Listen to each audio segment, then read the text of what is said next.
Hi folks, welcome back to another great interview and a great guest, of part two with Simon Parks, because the last interview that we did went down very well. Good afternoon, Simon. How are you doing?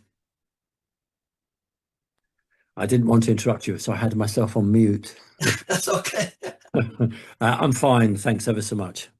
Brilliant. Now, the last interview we did say that we'll have a chat, and if the interview goes well, we'll do a part two, and if it doesn't go well, or as in people that aren't interested in the part two, then we'd leave it there. I'll go away, yeah. Yeah, we'd leave it there. But we've been inundated with comments from people saying, please do a part two. They really enjoyed the interview.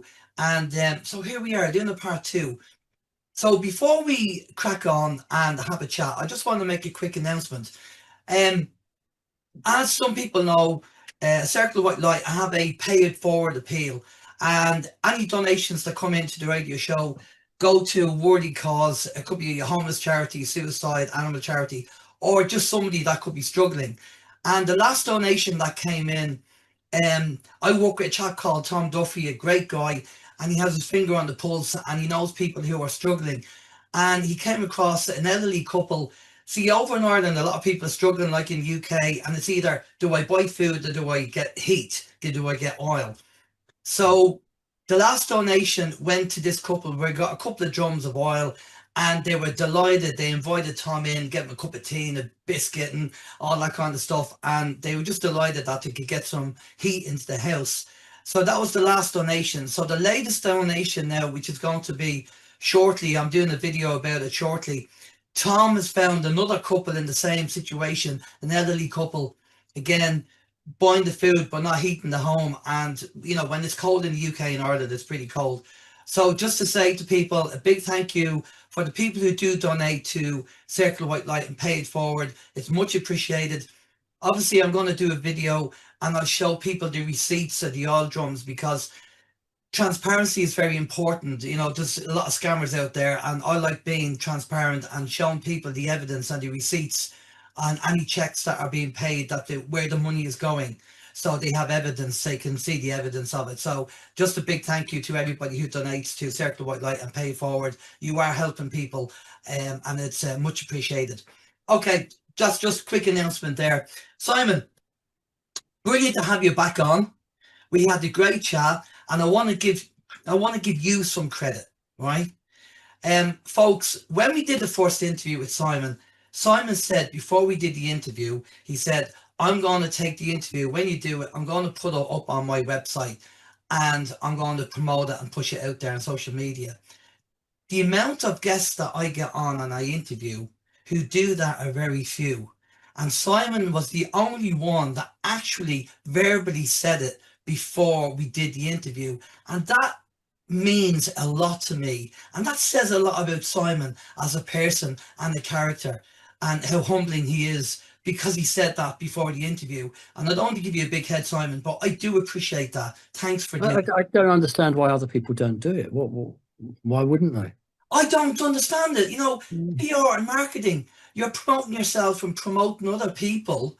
So I don't understand why the guests don't. I've worked it out. What they don't want their audience, as they see it, going to someone else's website and seeing other things and getting involved in that person. That's what that is. I got it. So do you think it's ego? Ego, and they're worried they're going to lose members. It's the message obviously is not as important as holding on to people. A lot of people are like that. That's not. I mean, that's no, not. I know it's not. I love getting people on, especially. I thought we were all on the same side. Yeah, I totally agree. I like getting other radio broadcasters on, right? Yeah. I love getting them on because they have their own audience, but obviously they have a mind full of information of all the interviews they've done, and I love getting them on. I don't worry about things like that. That's trivial.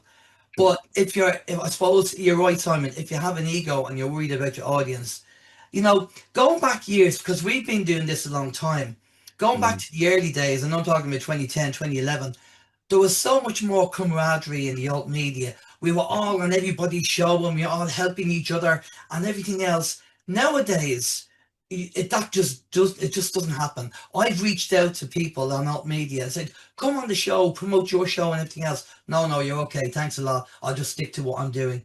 And I thought, but that's the whole idea, to share information and to educate people. Yeah, no, I think it's they have built a fence around their garden and out their garden. The problem is that if you don't mix and you don't share, then you become very isolated and your views become very insular. And if you do mix and you do talk, you're actually reaching a wider audience, and it shows that you've got nothing to fear.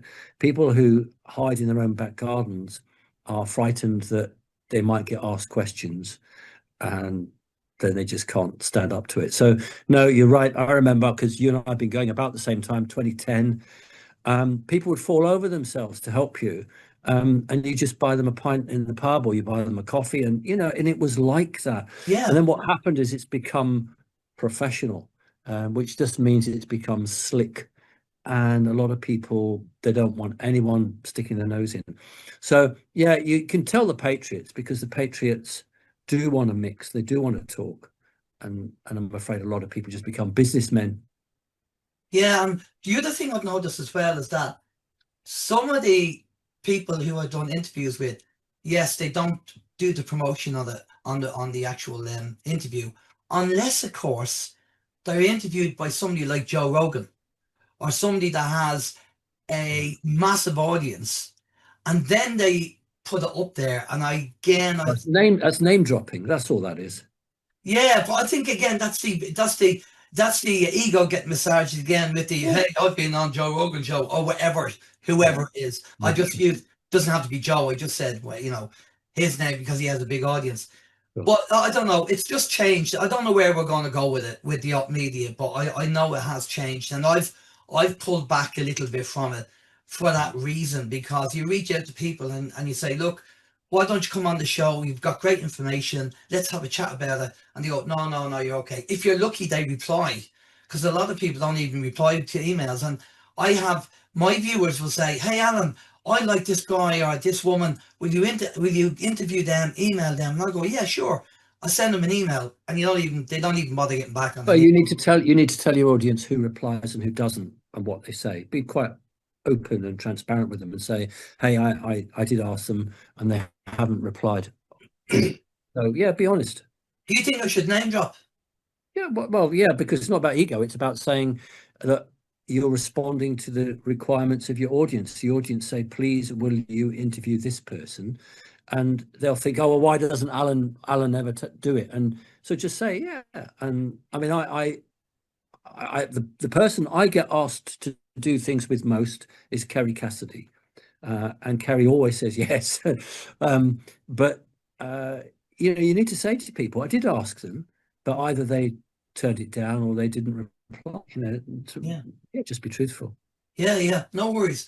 Well, listen, thanks for coming back on. You said to me in the last interview that for us to do a part 2, I had to be pretty soon, because you're going quiet and you won't be doing any more interviews. Is there anything you want to tell us? Things are traveling finally at a speed that I wanted to see about 2 years ago.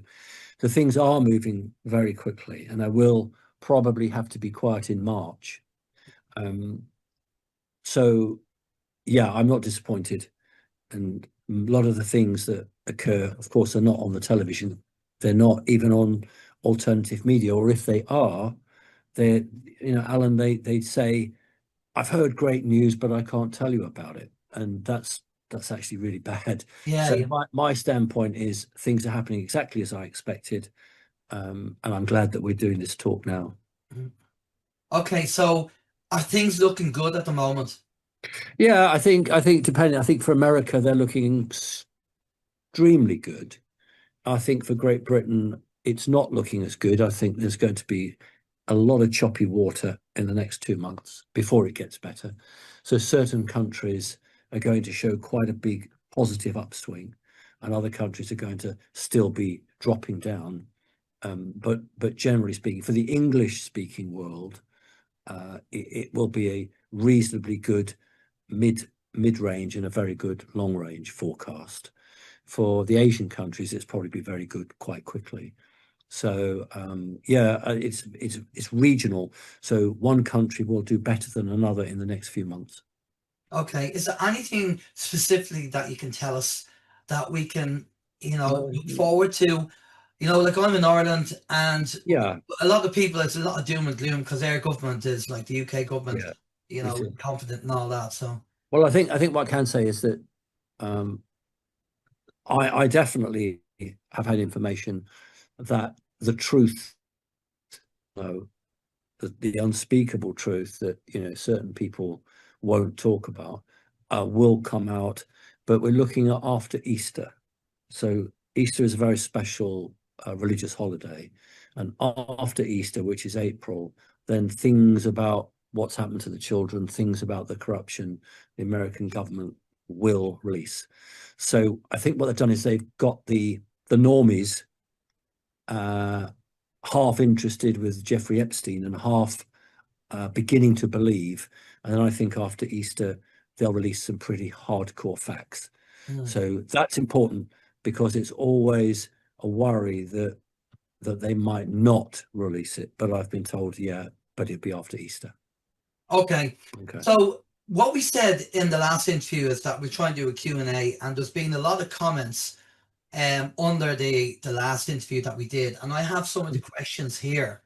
Okay. And I know you're limited in what you can tell us, because obviously you don't want to reveal too much, but look, we'll go through the questions, and if you can't answer them for whatever reason, that's okay. Just say that it's confidential.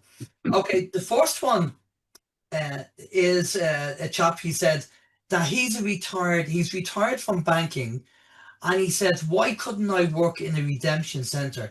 Now, we talked about the whole idea that this redemption center and all these people out there mentioning about you going to a redemption center and all that, and I think you said that they don't exist and it doesn't happen. So can you kind of go through that, go over that again, and just explain? Well, I'll try and answer his question first of all. Well, redemption centers do exist, but in my mind, not in the way that they've been painted by certain so-called gurus.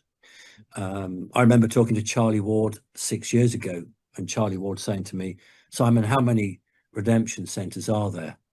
And I said, well, I can probably name 6. And he said, yeah, he said, I think I've got 7. The redemption center, in the true sense of the word, is a secure facility that will hold historical assets or currency, and works with the bankers, works with government, has a lot of very clever tech people there. And their job is to be the hub or the node for all the work that comes out. It is not a place where the general public will go in with a handful of dusty old notes and say, please, can I exchange it? The question was, why can't he do it? Because like anything that's secret, it's a club. Yeah. And you have to be invited to it. People can't just, there's no application form. You don't apply in the newspaper or the job place and then you go for an interview. That just doesn't exist. I mean, and I did think I mentioned it briefly in the first nice talk we had, was that a person from United States Naval Intelligence turned up here on the door, and their exact words to me were, where I come from, we don't believe in application forms. So I am here to see if you are the man we think you are. And the person spent about 2 hours, maybe 2.5 hours here, and off they went. So it doesn't matter what your skill set is.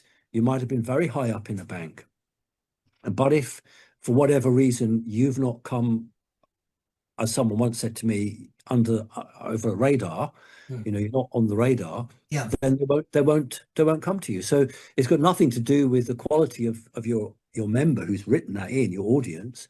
It's simply that they didn't come to the attention of whoever's in charge. Brilliant. Okay. Okay. Hope that answers the question for that chap.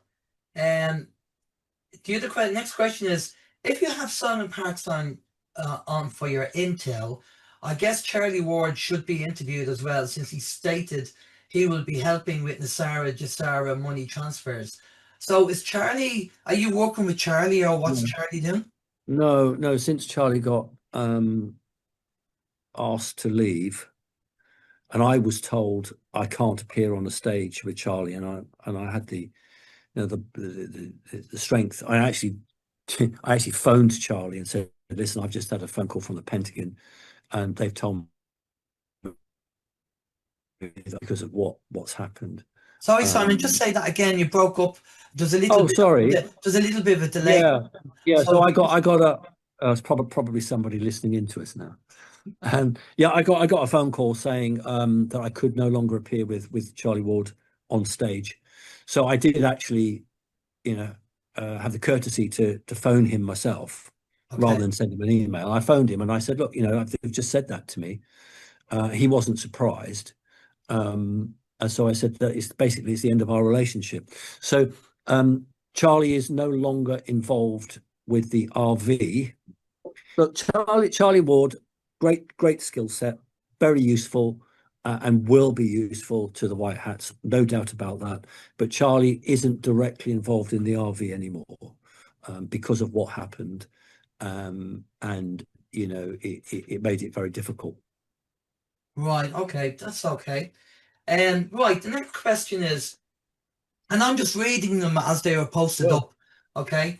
The person said, I'm so tired of listening to the same dross over and over for a decade now. Different day, different flavour, still the same crap. There's a clue in why some of the truthers go behind paywalls with the excuse of trolls. No, dear, it's because we no longer want to hear your empty decades-long hopium statements, and instead of stopping, they hide behind paywalls, and disagreeing posts are blocked and deleted. We're not even being given the option to have an adult conversation, grow up. Now, I think they were making more of a statement. They weren't having a go at you or me. They're making a statement. I can't even answer that. That's not a question. It's just a statement. Yeah, it's just a statement, and it's just having a go at the up media. And I think I replied saying, I've never ever put anything behind the paywall, and in 16 years of doing interviews, it's never gone behind the paywall. I'm not going to charge. I haven't either. Yeah, exactly. Okay. It's not that we don't see. Okay, this person says, no, Simon, it's not that we don't see change happening. It's that negative change is happening. So this person feels that a lot of stuff is the negative side. He's just seeing the negative side. Okay. Well, he's right, but the negative change is there to galvanize the normies, those people who are not listening to your show and who need, unfortunately, to be shown what it can become if they don't do something about it. So the negative stuff is mostly being talked up. It's like a lot of these tax takes that the government in Britain have put in, they don't come into effect until next year or the year after that.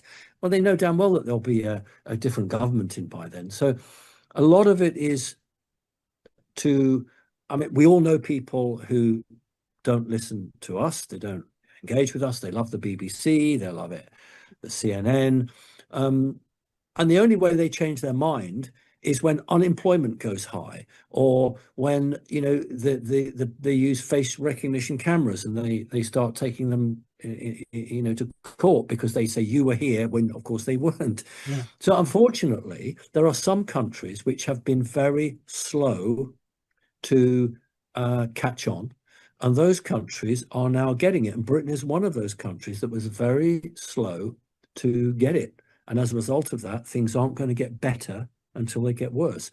So a lot of the stuff that we're seeing is not actually meant for us. It's meant for the people who need it. So what I would ask you, your viewer, to do is to step back a little bit and recognize that as an awake and aware person, these messages or images that have been given are not for him, and he just needs to focus out of it. Right. And so just to kind of add on that, what he's talking about there, I have to go back and talk about this so-called split that they're talking about, and this change and this shift.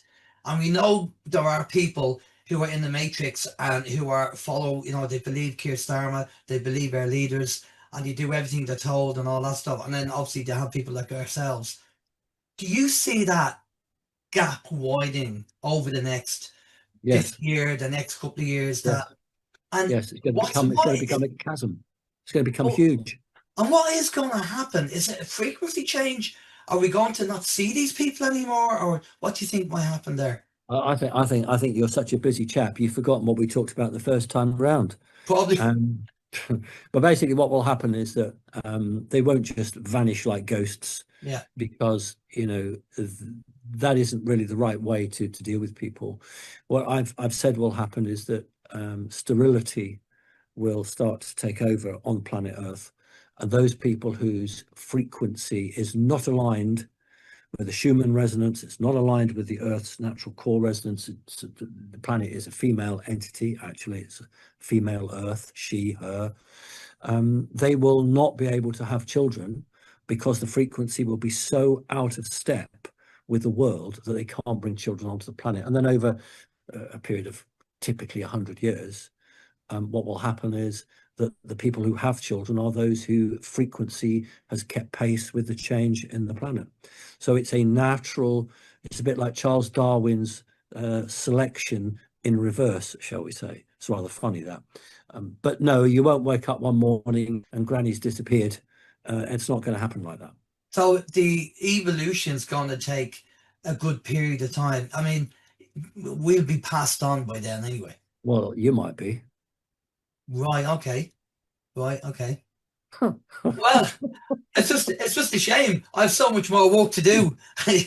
That attitude is the right attitude, because if you've got so much work to do, opportunities are there to extend a person's life, and we are already being made aware of that, actually, in some ways. I mean, the CNC, the boss, President Trump, has put several times out on his X regarding not just X but his own site, Truth Social, but it had got to X when Elon copied it, about Medbeds. Yeah. And we know that outside of that there are frequency devices which are revolutionary. So it's not such a big jump. It's quite possible that there is technology out there to extend the life of a mammal type being, and that includes dogs and cats as well. Yeah, well, back in 2016, I interviewed Randy Kramer, who was a super soldier. And Randy is now, obviously, he does his own show and podcasts and stuff like that. And I remember him saying about the Medbed, and he said, the Medbed can do three things. One, it will reset your body back to default, because your DNA has that information, right? The second thing is that it can make changes to your body. So if you're bald, you can have hair. If you want to be taller, you can be taller. It can do all that. And then obviously within reason, because you don't want people going in there and saying, do you want things that, it's just ridiculous. And then the third thing, which will require a psychological evaluation, is that it can unage you. It can reverse age you. But you have to have a psychological test or to be questioned about it, because you don't want to be younger than your kids, really. So, and I found, well, that's quite interesting if the Medbed can do that. Then just talk about, well, there's all different types of Medbeds out there, depending on what the technology they use. Right. So I really don't know where we are. I know it doesn't being mentioned in the Medbeds, but I've been hearing this since 2016. Yep. Well, you would hear it from him, because the first time they were used them, apart from one or two facilities, were in space in a vacuum. And what they've learned to do since then, we are talking 10 years ago, not 10 years in terms of the gifted science, but how the scientists had to work with that technology. It's like a Model T Ford motor car. If you look at it back then and you look at it now, the principles are all the same, but now it's much more comfortable, it's much more snazzy, and that's what these Medbeds are doing. Everything you've just said to me, I agree with. I think Randy is talking truth. The psychological test is not just for that, actually. It's also for other things. So, for instance, if you were an amputee, you've been in the war, and you only had one leg, and they wanted to put another one back on, you would have to have a psychological profile, because the trauma that you had to lose a leg, actually, people don't understand the trauma to be back on. Yeah. The other thing that's very, very important is that certain individuals on the planet will not be told to regress age too much, because a public figure is recognized by the way they are. If you were to knock 20 years off them, people wouldn't recognize who they were. Yeah. And they wouldn't have the same connection. So there are certain caveats with the Medbeds. That's why there's a deal for people who are in the public eye, and then they retire, then they can go back and have their age knocked off them. But whilst you're in the public eye in any shape or form, you're not permitted to really have that aspect to it, but you are permitted to have things that will repair your organs. Yeah. Okay? And some people are probably just happy with the option number one, the default, getting back to health. They might say, look, I like my age, I'm happy with that, you know, and I like the way I am. So it's, you know, I think it depends how old the person is. Yeah, exactly. Right. Now, I know I did mention this on the last interview, but again, I'm seeing more and more of it on the internet, and it's people talking about the EBS system is going to be broadcast 10 Days of Darkness and the Solar Flash. This, it seems to be escalating now on Facebook. I'm seeing more of it. Can you put any light on them three subjects? Yeah, sure. I mean, what again the audience won't know, why would they know, is that the vast majority of good quality AI presentations that you get on social media are created by the white hats. Because if you want to get good quality information out, you've either got to use a created person that's got no connection to reality, or you use the image of someone who's very well known to carry that weight. And then when the media go to that person says, don't know anything about it, don't know what you're talking about. Yeah. So there's an awful lot of push in certain ways, and it is in the white hats' benefit to talk about the EBS, because that puts the fear of God into the bad guys. If you were going to really release information about how evil this world is, then you might need to have an EBS as not as a frightener, but as a comforter to people, to say, at 6 o'clock tomorrow afternoon, there's going to be a broadcast, and the President of the United States is going to tell you some things which are distressing and shocking. But if you look out your window, you will see National Guard, you will see extra patrols, and this is to reassure you that the world is safe. Yeah. And that President Trump is keeping America safe. So I can accept that. I do not accept a worldwide EBS. I never have. Okay. You know, people, what will it do in Africa? What is the point in Zimbabwe or South Africa? You know, it's just not. It's all about America. Everything is about America. So I can see it there. I can see it statewide or even at county level. But I don't see it fear-based. I see it, if it comes out, as supporting the American citizen to be reassured that President Trump has got the situation under control. That's how I see it. Okay. And the 10 Days of Darkness and the Solar Flash? To be honest, the white hats don't need to turn the internet off. They control it all. Yeah. But if they wanted to give an image to the normies, then they do that. I really don't see that. I mean, the Solar Flash, again, that's a really good imagery thing that people can work on, and you know, I don't buy into it, because the technology is so strong now that they don't need to have 10 days of darkness. For what purpose? Everybody who's a baddie has already been identified. They don't need that. The baddies can't do anything on internet. They can't do anything. Why would you need to do that? There's solar flashes all the time. This planet has been bathed in in positive forces, and it's raising the vibration. I think this is a lot of distraction, and I don't really buy into it. Okay.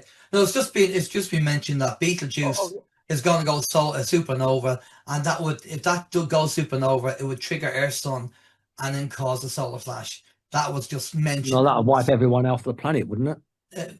Well, it depends whether it's a Carrington event or not. I mean, if Right. it's a Carrington event and the grid goes down, we are in trouble, you know. There you go.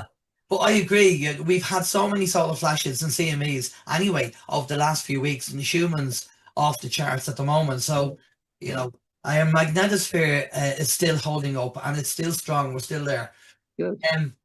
So next question is, when Simon was talking about the RB, does he mean the reevaluation of currencies?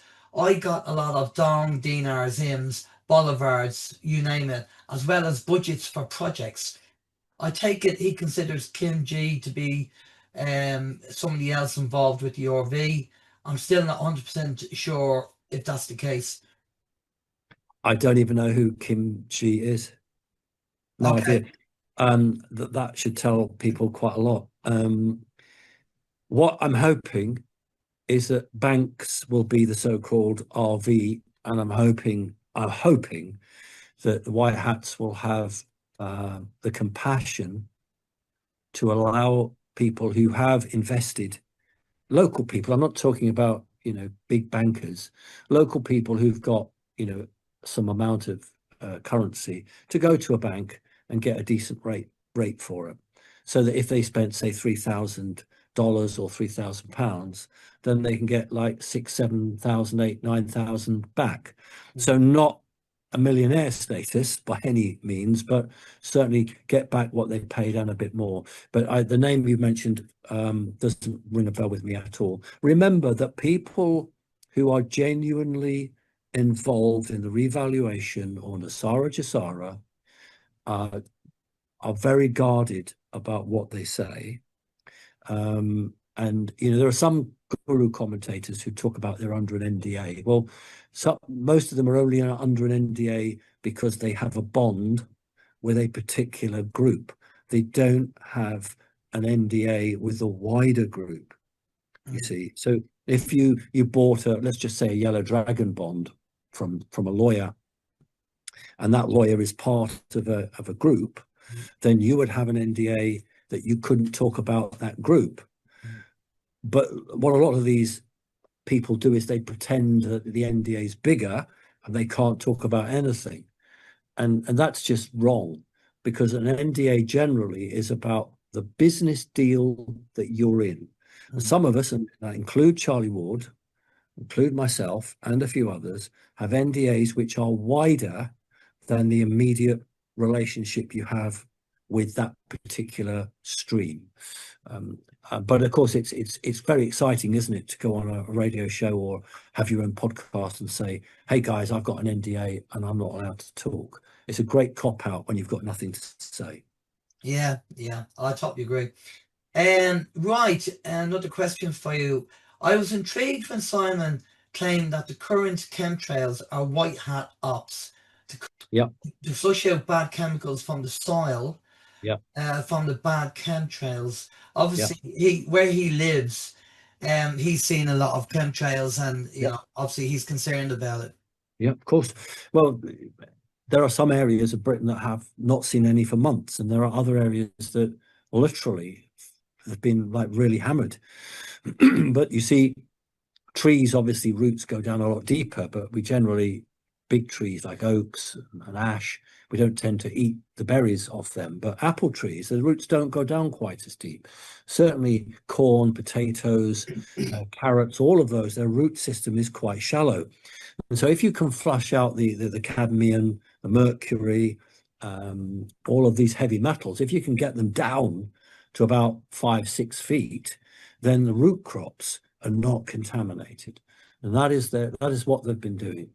And so the bad chemtrails ended around about 2 years ago, 2.5 years ago. That's when it stopped and was replaced. That is why we've had so much rain across the planet.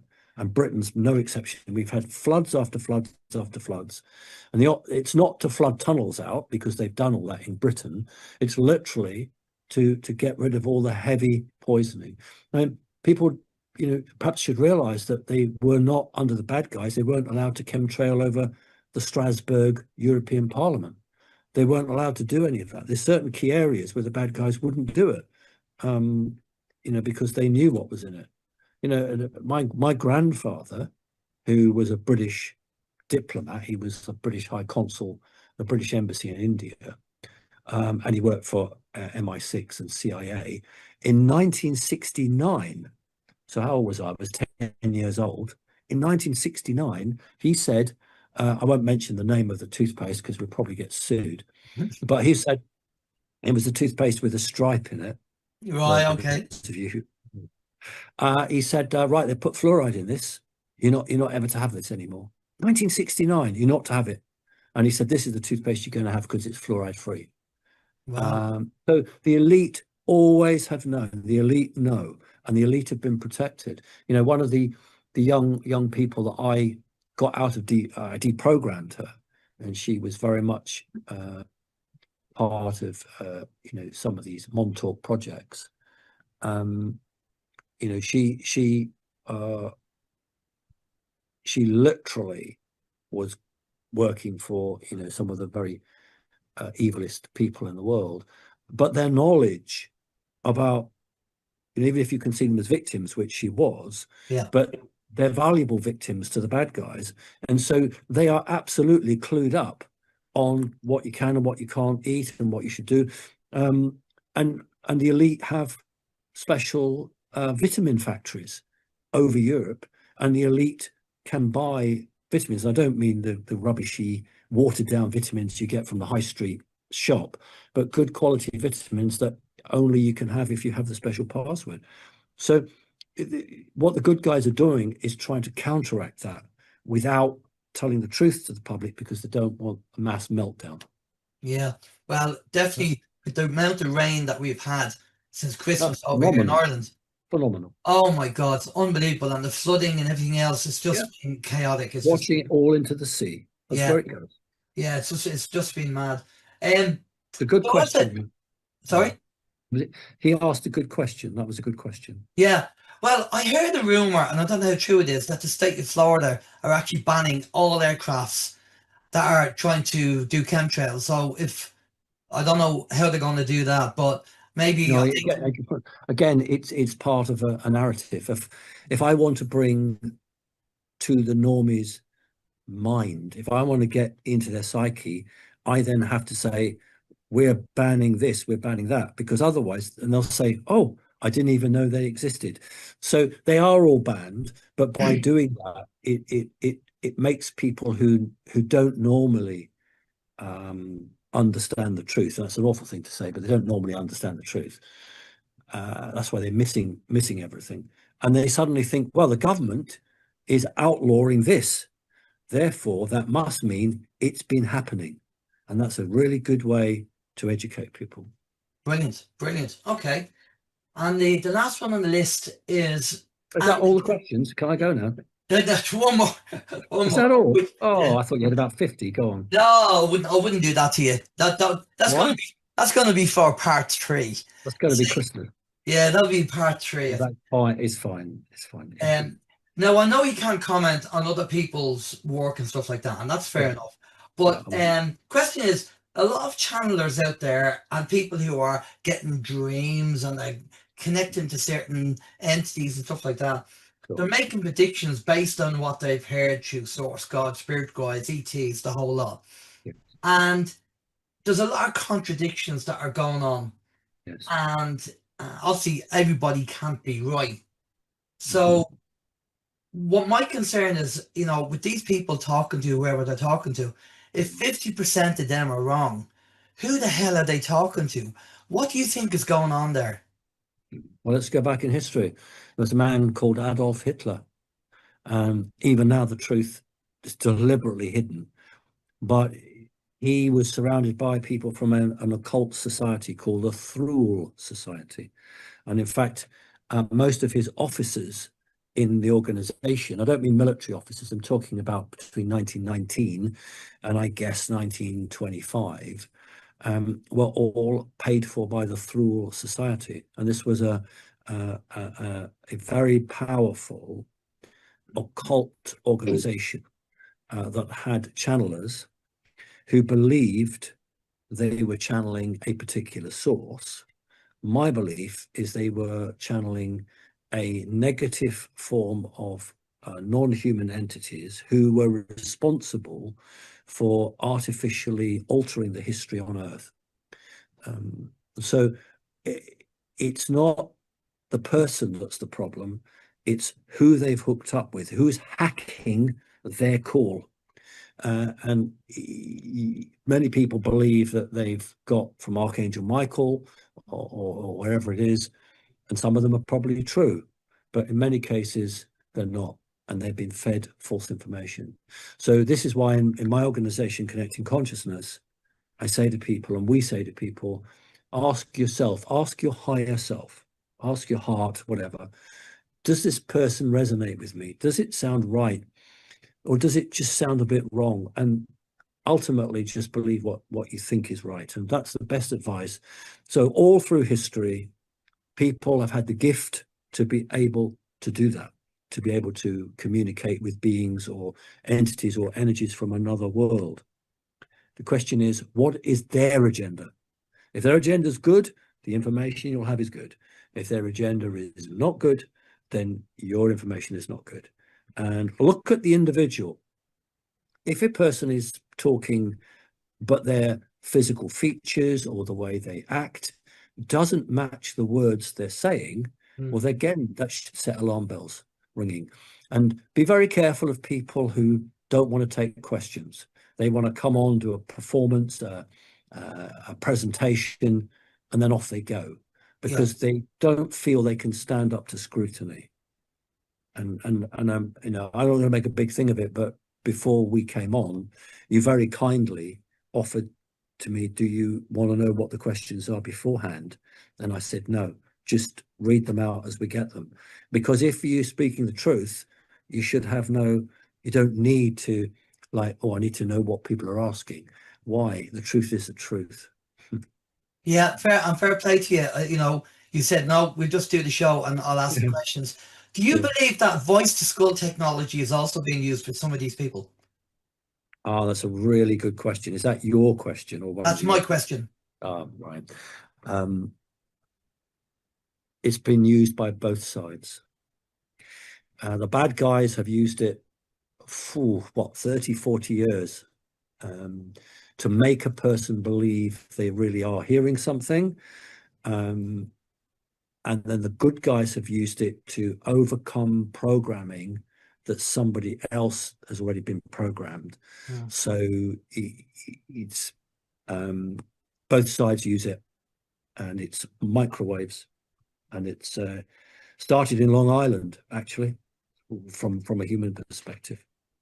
Yeah, because I've interviewed TIs, targeted individuals, in the past, and it's horrific what they go through, and they feel that voice to skull was used on them. Yeah, the problem is, and why it's so clever, and I say clever, I'm not giving any kudos to these people. I'm saying it's clever because the technology is clever.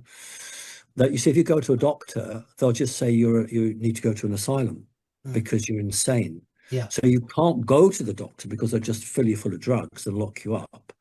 And that's why it's very clever. And what the establishment have done through medical school is they have never provided any budgets for doctors to be trained in that side of it. And where you've got the psychological stuff or the psychiatric stuff, that's really, really tightly controlled.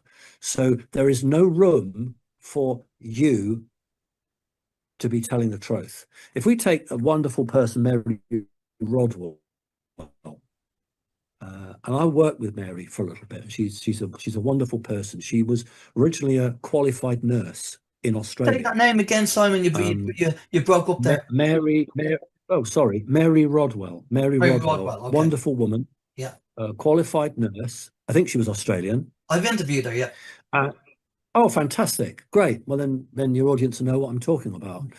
I've met her, of course, and I've worked with her on some cases that she had, and I was very privileged to be able to help the parents of the children she was working with. But for this discussion now, she was qualified, so she was mainstream, and her job was to work with disturbed children.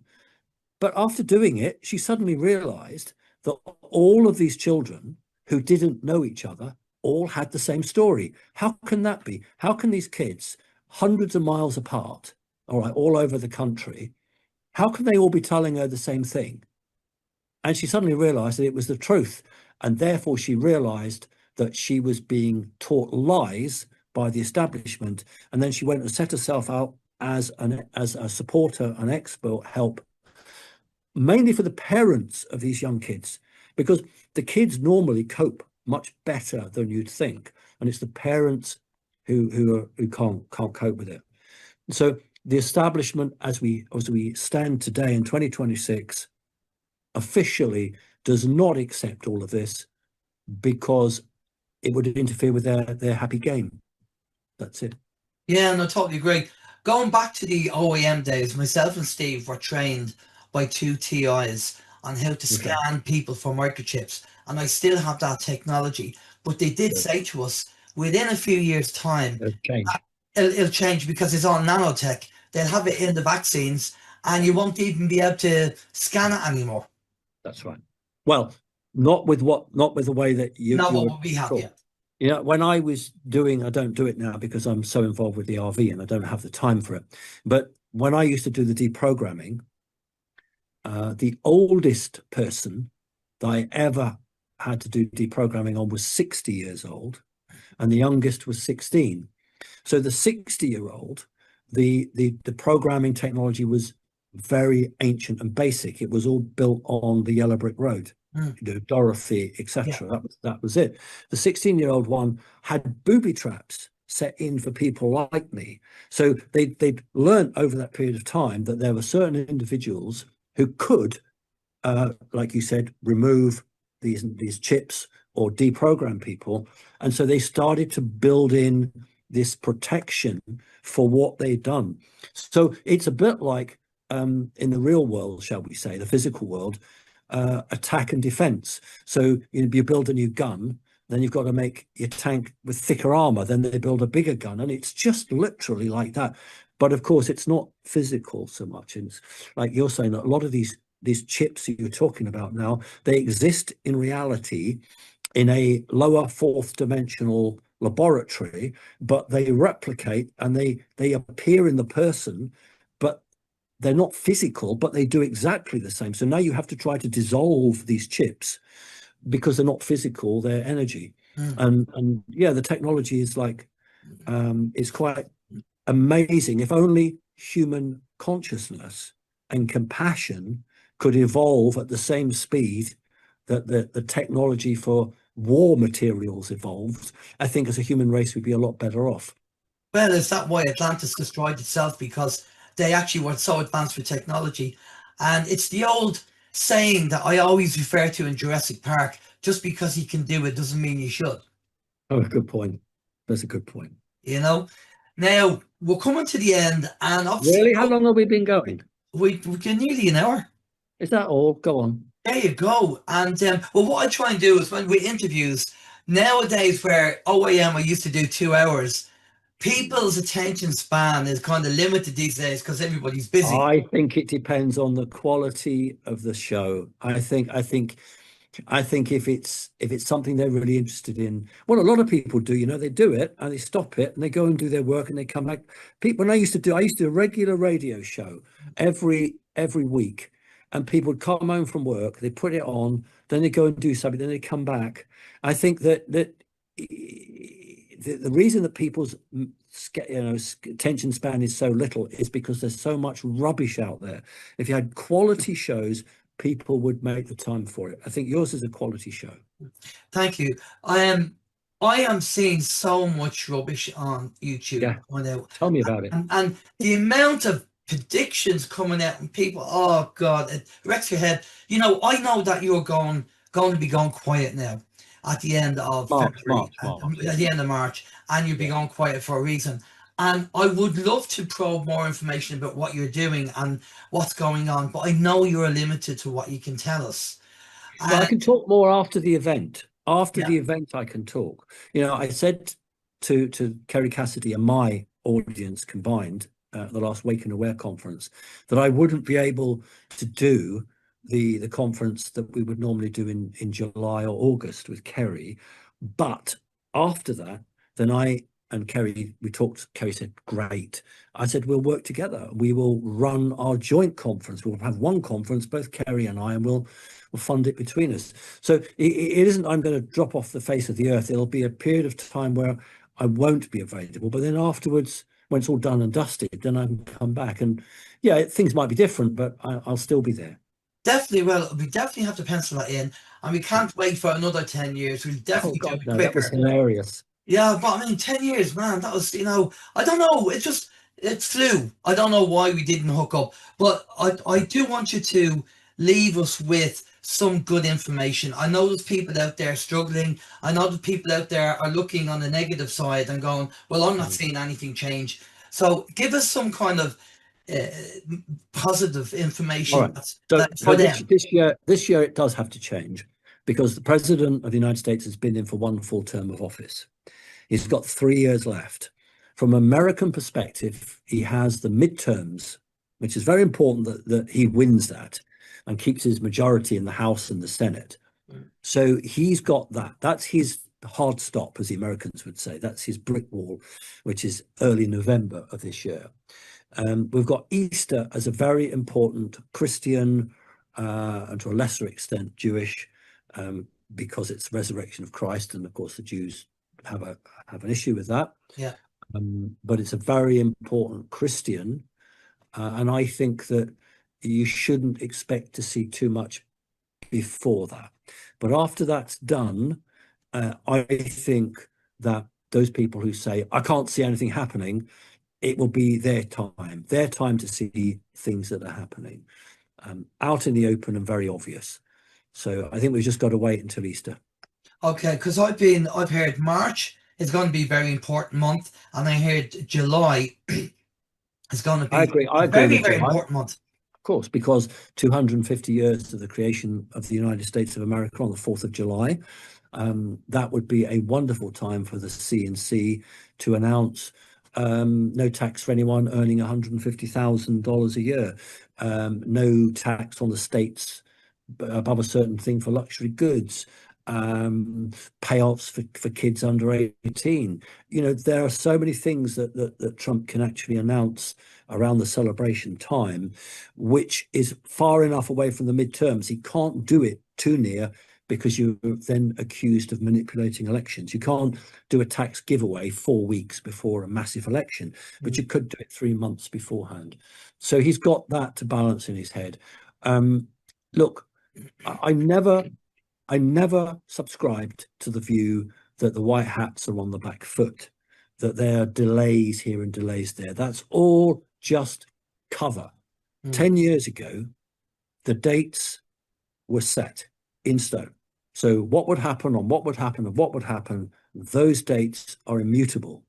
They are set. 10 years ago, they were all set. You have to have that as a plan. If you're going to build a hospital and you've got all your, your technicians around you, and you drew up what they call your performance indicators and your key identifiers, and you draw all your spreadsheet out.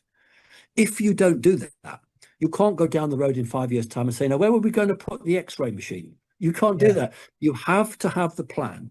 And so they created a plan and they're working to it. And also, a lot of people are cross because they feel personally affronted. It's not happened yet. It's not happened the way that X or Y on his social media show told me it was going to happen. And they're cross because they believed that person. So really what we need to say is, why did we believe them? Did we believe them because it's what we wanted to hear?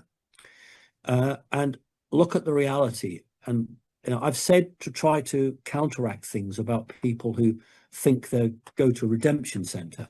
And you brought it up, so I think it's fair game. Yeah. You know, there were these so-called gurus who said, you go to a redemption center, you get $1 billion, and then you sign a 30-day or a 60-day NDA. That's just insane. And I wanted to explain why. No good just making a fool of it and not backing it up.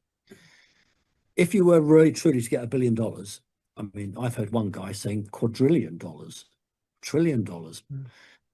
Could you really spend that all in 30 days? Could you really spend it all in 60 days? Surely the lifetime of the NDA must equal the lifetime of the amount of money you've been given. That makes sense. Yeah, point. Totally. Secondly, when my mother was approached and told you don't get an option, she was going to, you know, sign the Official Secrets Act and join MI5. She was followed, obviously, 1 week or 2 weeks, I should say, 2 weeks after she signed the Official Secrets Act, obviously followed, so she knew she's followed. For the next 3 months after that, they followed her at a distance. And then it transpired they'd been following her for 3 months to check that they had the right person. So the secrecy, the planning is immense. And you don't just palm someone off with, oh, there's your NDA for 30 days. I mean, all of it is just, if you've had the experience, and I have, then when someone tells me that, I just shake my head and say, that's totally not based in reality. But if you've never been in a family like I have, you wouldn't know that that was the case. You know, my mother used to walk to work, and she would be told you have to walk in a certain place between the elm tree, this is in Preston Park, between the elm in Sussex, the elm tree and the oak tree, and a man will come towards you and he will open his umbrella and he will say, tut, tut, it looks like rain. And a tiny little slip, it was actually a postage stamp, will fall out the umbrella. You wait till he's gone past, you check that he's not been followed, you pick up the postage stamp, and on it will be a name. You then eat the postage stamp. And you have that name. So when later you are met by a man who says, my name is, you know that is the man you're supposed to deal with. And when you grow up in a life like that, which you did, then I know that they take secrecy to the nth degree. It is the most important aspect.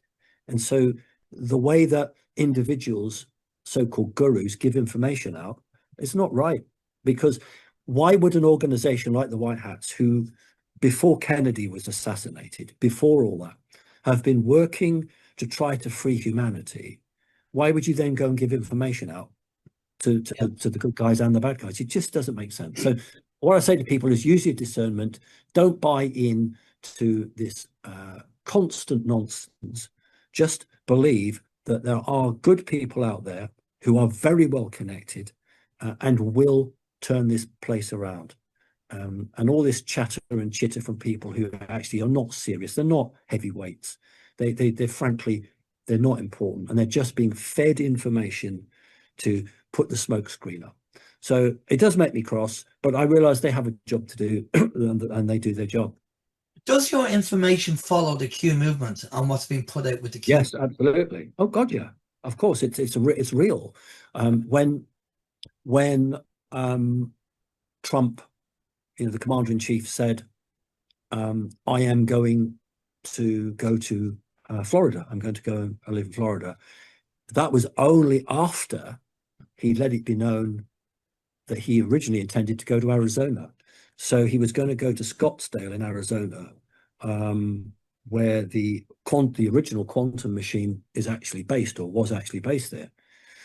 And we were approached by naval intelligence to move. They wanted me to move to Scottsdale.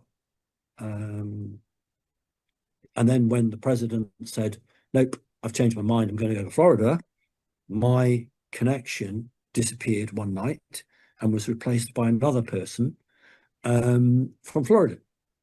And, you know, the deal is at the moment that if we want to go and live 3 months of the year in Florida, we can do, and the rest of the time in Britain.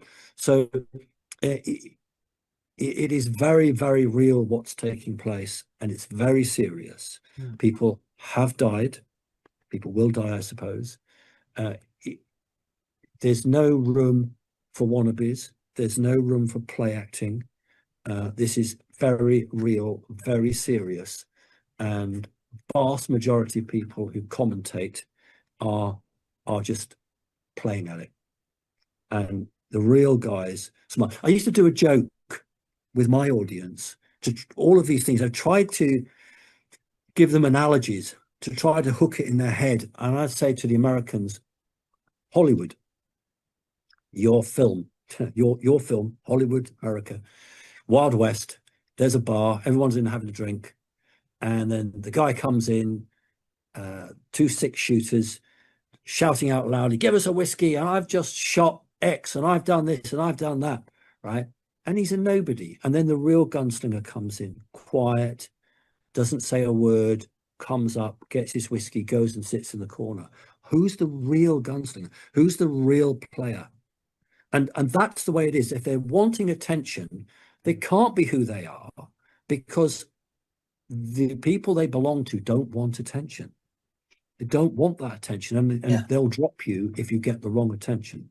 Right. So okay. any of these RV commentators getting the attention is because that's exactly what they're supposed to do, because they are providing nonsense.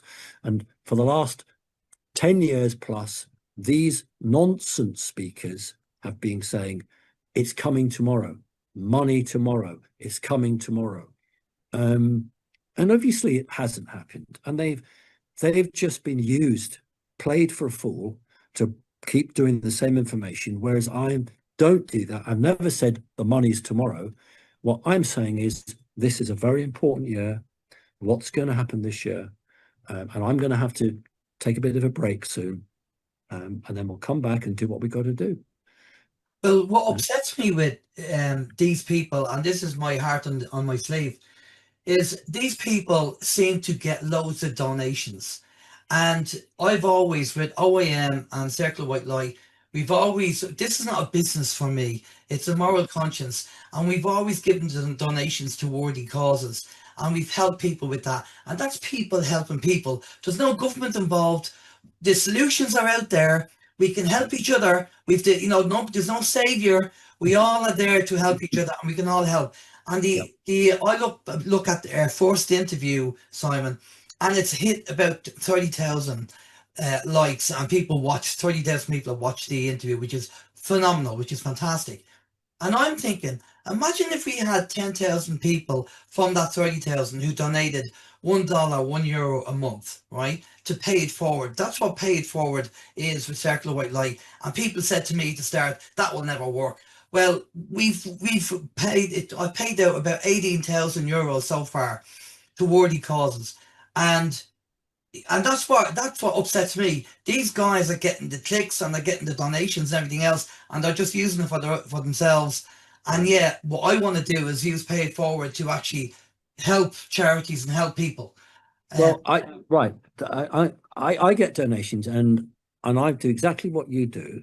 But I don't give it to charities because, unfortunately, I've got to be very careful what I say. When I had a normal job, my normal work, I used to work with official charities in Great Britain. And one of my family members also had a very high position in a British charity. And we were absolutely disgusted what we saw. In fact, some of the charities are worse than private companies. And I would never now give to a charity. I think it's much better you set your own up, or you just see someone on the street begging and you actually give them the money, or like you said, you get word of mouth, people who you trust say to you, can you help this person? And that's what I do with the donations I get given. So we have a number of instances where people in a number of countries have required help, and that's what we've done as well. And it's so difficult to move money from Britain, so you can't just do it like you used to be able to do 5 years ago. Now it's really hard to send money to say another country. It's very difficult. I'm not going to say how we do it, because although everything we do is legal, I don't want that being stopped, because some of the people rely on the charity, and I hate that word, but some of the money that we give, say in Africa, for instance, they just can't afford internet. Well, how can you run if you can't have internet? So sometimes we help that. Some people have been very sick, or they've lost their their family, and we help out with that. But I would never, ever now give to a charity after what I've seen. Just give it to people that you find on the street, literally. I agree with you regarding the big charities. I don't Oh, do yeah, the yeah. big charities. Oh, no, the little charities are fine. No, Yeah. the little charities are fine. No, It's the I great just- corporations. Yeah, I don't do the corporations. No, I just no. give to the little charities. Like down Okay, the fine. road, there's a cat sanctuary, Oh, I do too. right? I And do it's too. Yeah. a little old lady who runs it, and she takes care of stray cats and stuff like that. She fosters them in. Yeah. Yeah, so I go down to her and I'll give her a donation. They're the Yeah. kind of charities I give to because No, that's fine. You see, that's not actually a charity. That's actually humanitarian work. That would make a humanitarian project when the RV comes in. I'm talking about the big players who Oh, have no, shops on the high street. yeah, no, I don't do that at all because it goes into a black hole. We had a suicide charity over here called Peta House in Ireland, and the CEO was being paid €250,000 a year, right? Now, you would think that that's a lot of money that could be used. I mean, she could cut her salary down to 50,000, 60,000. Why does she need 250,000? And all that other money could be used for the charity. But ego comes in and everything else. You know, like I've worked in the corporate world. I know how the corporate world works. And you get a lot of arrogance and ego and ignorance and all that stuff all mixed in. But I did approach a certain charity it was a children's charity. And I said, what we want to do is we want to donate the money to buy them, say, a PlayStation or something like that, right? And they said, oh, no, just give us the money. It goes into a black hole. And I said, no. I said, sorry, I cannot do that. I have to be transparent with my viewers. They want to see where the money is going. I'm not just going to give it and then go in the black hole. So I just said, sorry, but we can't help it. I don't think they really said the black hole. I don't think they actually said the black hole. What they said was they would just use it for their overheads and stuff like that. Yeah. The reality is that you can put a ring fence around a donation. So you can say, I bequeath this amount of money, but it must be spent on this. But that's if it's a big amount of money and they'll take it because they don't want to lose it. If it's a small amount of money, like 1,000, then they say, we don't need it. And that tells us a great deal. But basically, what I saw changed my understanding of charities and member of my family for life. And I won't go near them now. Like you, I do donate regularly, but with a very small little British charity that looks after animals. Yeah, and to them, that little donation, it's the difference between an animal getting fed on Friday or not. Yeah, absolutely. I mean, the lady down the road said the donation that I get for, she said, wow, I can neuter 5 cats now, so you don't breed and we don't have loads of strays and feral cats around. And to her, that was a lot of money. And it was only a couple of £100. But look. Let's go to a bigger charity. Let's go to a bigger organisation to show how corrupt the government is. Air ambulances, which is one of the best things ever, government doesn't pay for. Air ambulances have to be all raised. Richard Branson through Virgin paid for it. Others pay for it. I've also got a standing order with air ambulance, which we pay. So we do a lot, like you do, because why is the government not doing it? And the reason is it doesn't make any money for the government. The government will only put money in where it gets money back. And that's the fundamental breakdown between the electorate, i.e. the people of a country, and the government that's supposed to be there to represent them. And they aren't. The government's just there to make money for itself. So, I think that there's an awful lot of people who don't listen to your show or mine, unfortunately, who have got a lot of waking up to do. And I hope this year they get a bucket full of it and that they can't turn their face away from it and they get shown the truth. We've all known it. We're prepared for it. But I would say to your audience, please be understanding of people who get shown the truth this year and physically can't handle it. Don't say, ha, I told you so. Be compassionate and say, right, well, let me try and support you, because we want these people to come on board. We want them to be believers of the truth and not naysayers. And I think that this year is going to be a turning point. There is a T-shirt out there that says, when the shit hits the fan, make your way to the local conspiracy theorist and he'll explain everything. That's brilliant. No, I love it. So I think that's great. So for this year, Guy Anderson said this, and I don't know, I just want to get your feedback on it. Yeah. Guy Anderson said that there was some deal done with Satan and Source, and the deal was that Satan was going to destroy the planet, and Source said, no, I'll tell you what I'll do. I'll give you 250 years that you can do whatever you want, but once you have them 250 years finished, that's it. Now, he said that them 250 years started in 1776, and we all know how important that year is in America. Adam Weishaupt, the Bavarian Illuminati, the American Constitution. Well, 250 years is 2026. That's right. Yeah, it's 4th of July. So does that tie into what you're going to be involved in? What I will say is that whether we like it or not, there is a balance. You can't just have good. I don't know why you can't, but you can't just have good. There has to be evil, and it's like a scales that's continually doing this. So we had 4 years of President Trump, and then the other side was allowed, and it had 4 years of Biden. Now you've got the good side. Well, what's happening is that the good side is saying that ain't going to happen anymore, because humanity is going to choose a new way forward. So humanity has to rewrite how it wishes to live. And so if basically humanity can grow up and can understand, then it leaves the childhood realm, becomes an adult and says, I don't want any more of this pedophilia. I don't want any more evil. This is the route I want. And I think that that's what we're hoping come July the 4th.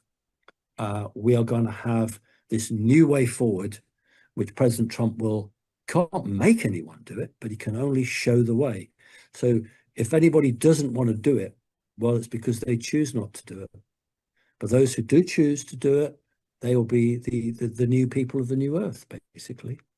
I've been saying this for years. We need to get away from the teenage mind and into the adult mind. You know, away from that teenage mind where we need a nanny state to take care of us and protect us and tell us what to do. We need to have the adult mind. But for Sigmund Freud, whether you like him or not, he did say that freedom, what comes with freedom is responsibility. And that's why people don't want freedom. They say they want it, but they don't want it because they've not been trained for it. Because ever since they were born, they've been trained to not think as a sovereign. They've been trained to not have that independence. They've been trained to be little robots. So, you know, and I've said one of my other sayings is, if you give a 7-year-old, just pull the number out, if you give a 7-year-old a torch, stick him in a dark room and they put the torch on, why would they ever turn the torch off? So the bad side is worried that once people become knowledgeable, you can't undo that. So they fight tooth and nail to keep people from breaking free in the first instance. Because once a person's broken free, it's very hard for the baddies to get them back. So that's always been the battle. That's the way it is. Yeah, once they see the magic trick and know how it's done, they can't be fooled again. Exactly. I think, I think that's what we need to do. We need to. What we're doing is we're showing people the magic trick, and hopefully they'll get it and go, right, I'm not going to fall. Hopefully we're offering an alternative. We're saying you don't just have to listen to the established voice. Here are people who are hopefully sensible, you know, not like these stupid people promising the RV tomorrow and, you know, you're going to get $1 million, because that actually does more harm than good. Maybe that's the policy, I don't know. But certainly if you're sensible, as we are, and lots of people are, and you talk common sense and you talk reality and you can bring in intel because you really are part of what's going on, then that is I would hope, is a really good alteration than somebody who just wants to sit either to mainstream news or to some of these absolute idiots that haven't a clue what they're talking about. But listen, it's about choice. People will choose who they listen to and what they believe. And at the end of the day, that's their choice, their decision. And it's not my responsibility. Yeah, no, totally agree. And we're all adults here, and they need to make that adult choice. Well, Simon, it's been a pleasure having you I back kept you on. more than an hour, didn't I? You did. Well done. Well done. Fair play. Look, thanks for coming on. Bless It's great having a chat. It's great. Bless you. It's great being very candid and open and being able to have the conversation and being able to move around different subjects and different areas. As I say, been doing this a long time. We've been down all the rabbit holes. So we have that flexibility, but also being upfront and honest about things as well. And thank you for agreeing to come on and not wanting to see the questions beforehand. That says a lot about you as well. Oh, bless you. That's very kind of you. If you truly are confident as a person in your own specialism, then you don't fear. There are some wonderful television comedians who go up and they do their jokes, but they learn those jokes 500, 600 times. If you said to them, go and tell a different joke that you haven't learned, but you can just read it once, they couldn't do it. So you're either in this for all time, hardball, or you're doing it as a business, or you're doing it just for a bit of entertainment or ego tickling, whatever it is. But those of us, I mean, you've been on it since 2010, haven't you? Yeah. If you've been here like you have, then you're here and you've survived. And that must mean that you're doing good. And if we can help just one person each radio show, just one person, that's one person more who's now going to go away and do their own research. And that's what this is about, I believe. Yeah. Listen, God bless. Lots of love. Thank you. Do keep in touch, because I won't disappear down the rabbit hole. I'll be about. Well, we'll get you back for part 3, but I'll tell you what I'd like to do. Yeah. For part 3, we make it special. It'd be great to do this. We'll get you and Kerry on, because I haven't interviewed Kerry in years, and I've been threatening to interview Kerry as well. Now, I might get her on while you're going quiet for your period. That's a good plan. Well, I'll get her on, and then when you come back out of your quiet period, maybe we'll get Kerry and you on, and then we can kind of go over the information. Kerry is really good value for money. The audience will absolutely love her. I mean, she's one of the few genuine people, and the information that she has from whistleblowers, she's also very psychic as well, actually, is phenomenal. There isn't another person on the planet like her, so I respect her hugely. And that's why she's the only person that I regularly do shows with, because she's been where I've been. Can I just put it to you like that? She's a genuine person. So yeah, sounds great. No, she's great. I've interviewed Kerry numerous occasions, but it's been a while, so I will get her back on. But Simon, you're a star. Thank you for coming on. Before I let you go, can you give out your website and all your bits and pieces, please? Yeah, sure. It's simonparks.org. I've not been doing a huge amount, but I have now started to do with the spiritual topics. They came to me and said, we've got loads of questions from our audience. Can they put them to you in an interview style? So we don't go on YouTube, because remember, I've been banned by YouTube because I said President Trump was a good guy, and they told me that's why they're banning you, because you said President Trump was good. We're banning you. Fine. So we're on Mighty Networks. The only way you can get on Mighty Networks is being a member of my organization, which is free. You don't pay to be my organization. You don't pay to go on Mighty Networks. When I get donations in, that's where my donations go. I have to pay all the servers. Yeah. Mighty Networks, a lot. There's thousands and thousands to run my organization. But you can have that, and I will do the interviews there. And I also drop intel ahead of the game, because I've got to give my audience something. And as we go into the next few months, I will be giving my audience something before anyone else, because they need to be rewarded for staying loyal. And as we're getting to the exciting period now, so I'll be doing that. Brilliant. Fantastic. Simon, you're a star. Thank you very much for coming on. God bless you. All right. Take care. Cheers. コネクティングコンシャスネス。この動画はコネクティングコンシャスネスのご案内と入会手続きの説明です。コネクティングコンシャスネス、頭文字を取って CC とも呼ばれています。コネクティングコンシャスネスは魂レベルの意識でつながる非営利のボランティア組織です。コネクティングコンシャスネスは全地球が活動地域です。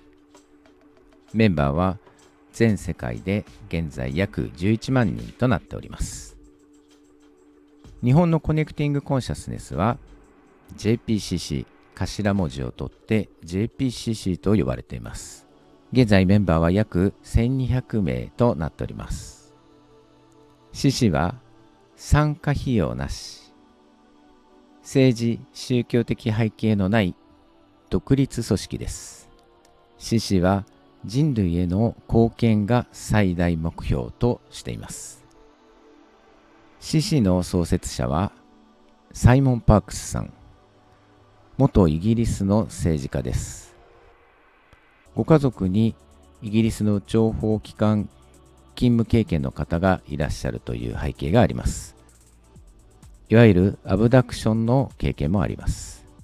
守秘義務の伴うインテルにアクセスすることができます。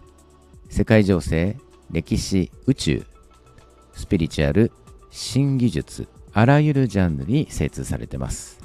現在は CC を通じて新しい地球社会を見据えた活動をされていらっしゃいます。サイモンさんの奥様のベッキー・パークスさんはサイモンさんと共に CC を運営しております。CC のスピリチュアルリーダーでもあります。ベッキーさんの YouTube チャンネル聖なる英知でスピリチュアルトピックを配信されていらっしゃいます。さて、あなたが CC でできること、どんなことがあるかご紹介します。まず、すでに目覚めた同じ意識や目的を持った仲間とつながることができます。CC の人道支援プロジェクトに応募することができます。審査に通ると、資金を得て、あなたのプロジェクトを実現することが可能です。CC のスピリチュアルトレーニングで体系的にスピリチュアルを身につけることができます。サイモンさんのアップデート動画を視聴することができます。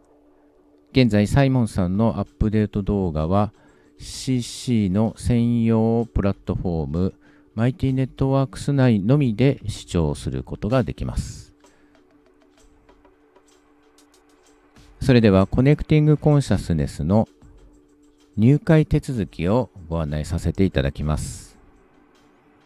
ポイントです。一般的な入会申し込みに加えてマイティネットワークスのサインアップがあります。この2つの手続きで進めていただきます。CC に入会すると、メールによる各種イベントのご案内を差し上げることができます。CC にはメンバー専用の SNS プラットフォーム、マイティネットワークスがあります。例えるなら、CC メンバー専用の Facebook のようなものとお考えいただくと分かりやすいと思います。このマイティネットワークスを使って国内、国外の多くのメンバーとつながることができます。スピリチュアルトレーニングやサイモンさんのアップデート動画を見ることもできます。大切なことなのでもう一度申し上げます。一般的な入会申し込みに加えてマイティネットワークスのお手続きもお願いします。動画の説明文にこのリンクが貼り付けてあります。このリンクを開いていただきますと CC の入会手続きを始めることができます。このリンクを開くとこのようなページが開きます。CC について簡単なご説明に合わせて登録フォームへのリンクが2つあります。こことこの2箇所のリンクをクリックしていただきますと登録フォームが開きます。3つチェックボックスを入れていただくようになっています。1つ目は行動規範。内容をご覧いただき問題なければチェックを入れてください。プライバシーポリシーも内容を確認してチェックを入れてください。マイティネットワークスをご利用になるためにも、こちらにチェックを入れてください。次のページに行きます。CC に来られたきっかけは何ですか？会員になりたい理由は何ですか？といった簡単な質問が続きます。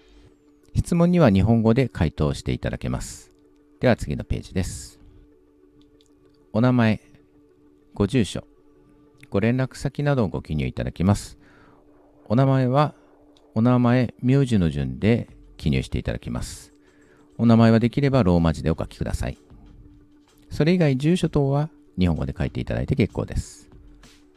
では次のページです。入力した内容が表示されます。問題がなければ、この CC のロゴマークの真ん中のハートマーククリックしていただきますと、送信が完了します。続いて Mighty Networks へのサインアップのご説明をさせていただきます。サインアップには2段階のプロセスがあります。入会手続きが完了しますと、CC のコーディネーターからウェブサイトへのリンクが届きます。ご挨拶状に合わせてウェブサイトへのリンクが届きます。このメールが届いても、まだサインアップはしないでください。このメールが届いても、Mighty Networks へのサインアップはしないでください。入会手続き完了後4日以内にサイモンさんとベッキーさんからの招待メールが届きます。この招待メールの手順に従ってサインアップを進めていただきます。はい、こんな感じでメールが届きますので、サイモンさんとベッキーさんの写真の下に Join Me という紫のボタンがあります。こちらを押していただきます。はい、そうするとこれパソコンの画面ですけれども、スマホのデザイン多少違うと思います。ご了承ください。この紫の Join と書いたボタンを押していただきます。そうしますとこちらにお名前を記入していただくようになっています。入会手続きの際に記入していただいたファーストネーム、ラストネーム、名前、名字の順番で記入していただきます。この下にある Google や Facebook といったボタンは一切触れないでください。お名前を書いていただきましたら、右上の紫の Next というボタンを押していただきます。CC に入会手続きした時のあなたの E メールアドレスをこちらに入力していただきます。続いて、お好きなパスワードをここに入力していただきます。下にあります確認事項は内容に問題がなければこのチェックボックスにチェックを入れて右上の紫の Create アカウントというボタンを押してください。Mighty Networks へのサインアップが完了しました。パソコンですとブラウザーでそのままサインインしてご覧いただくことができます。スマートフォンについてはこのボタンを押していただきますと自動的に Mighty Network のアプリがダウンロードされてそちらでご覧いただけるようになります。以上、コネクティングコンシャスネスのご案内と入会手続きの説明をご覧いただきました。何かご不明なことがありましたらお気軽に説明文のリンクからメールでお問い合わせください。最後までご覧いただきましてありがとうございました。